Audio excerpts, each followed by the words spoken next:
Benny, how do you feel that you almost sabotaged your relationship by nearly introducing Selena to your friends? How does that feel? Like when you're like, hey, wait a minute, come and meet my friends. There might be some nice guys for you to meet. I feel like it all happens for a reason. Yeah. I feel like maybe me doing that is what disarmed her enough to like, we talked about this before. Like if we would have met each other when we were younger, it would have never worked. It's like we've both grown as individuals and met at the perfect time. And I believe life is like that. And sometimes it doesn't make sense. And sometimes it's not the right reasons. And we're like, why is this happening? But I always believe that I don't know. I believe in fate. I believe in all that. And I believe, if you're good to people karmically, it's going to come back to you 10 times over. Maybe you might get in that moment and someone's going to do you really dirty. But over a long period of time, I think things are going to go your way. Yeah. Was it scary? Because you talk about being best friends so much. Was it scary thinking, what are we going to lose if this gets romantic as friends? No, it happened right away. It happened right away. It happened quick enough. This was all one day. Yeah. That was one day. Like everything really happened within. And then look, there was once we knew that we liked each other, there's that part where like, we're both extremely busy people. So it's like, it takes a second to where you fully prioritize, because it's like at first you date someone, you say, okay, well, I'll see you this time once a week. And then it's like, oh, okay, this person's getting cool. We'll go twice a week. And then it's like, wait, don't leave my house. I miss you. Like it all happens so quickly. One thing that you both did was you had a long distance relationship for a while. Like you were in different states and managing that. You both have crazy work schedules. And I was thinking in your positions, it can get very easy to be like, oh, that person's never available. They canceled again. Like, well, they've got a million things. They're running away. I mean, you were just about to say you both are starting to travel together right now for work as well. But how did you manage that? Because I think a lot of our viewers are like, do long distance relationships work and do two busy people relationships work? How would you both say you've managed both of those parts? Biggest thing in the world is trust. I can say with all my heart that I trust this person.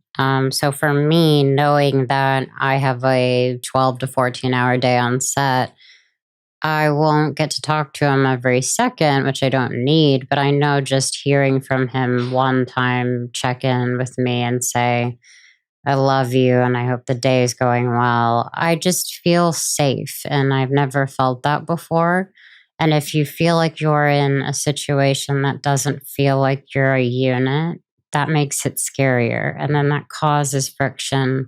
Then it causes trust issues. So for me, I would have to say communication and trust helps, but it doesn't always work. It's hard. I feel like at the beginning, there were a few almost sabotages.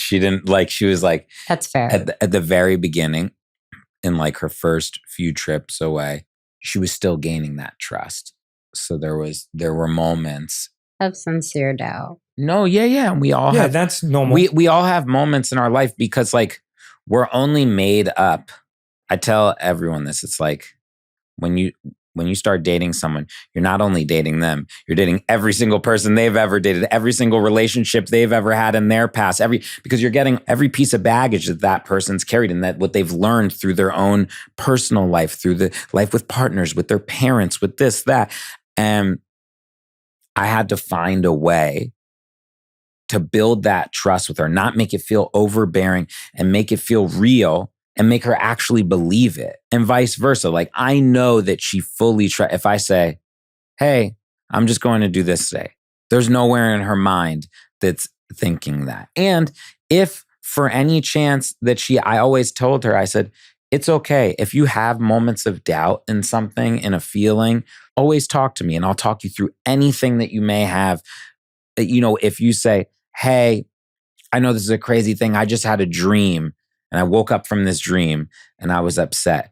Sometimes she'll just say like, "Please tell me I can trust you," or "Please tell me you're not doing anything stupid." And I say, "You can call me anytime you want." And I'm aware of her strengths and I'm aware of her weaknesses.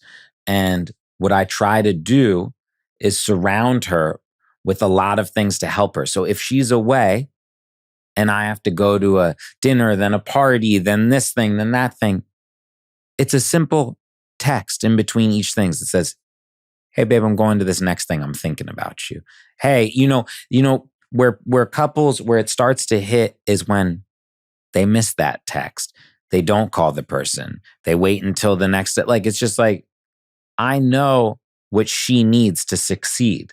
So I'm going to help her succeed. I'm not going to be a dick. I'm not going to hit her up. And she doesn't need a lot. She's like the easiest person in the world. But I know, yeah, she wants to talk to me before she goes to bed. She wants me to say, I love you. She wants me to text her if I wind up having to stay somewhere 2 hours late. Just a simple, take out your phone and done. And I know that stuff really helps, especially when you're long distance, because it's natural. You're far away from someone. You say, I'm not with this person. I'm not as connected to them. We're not meant to be far. You're not supposed to be long distance with your partner. You're supposed to be right next to your partner.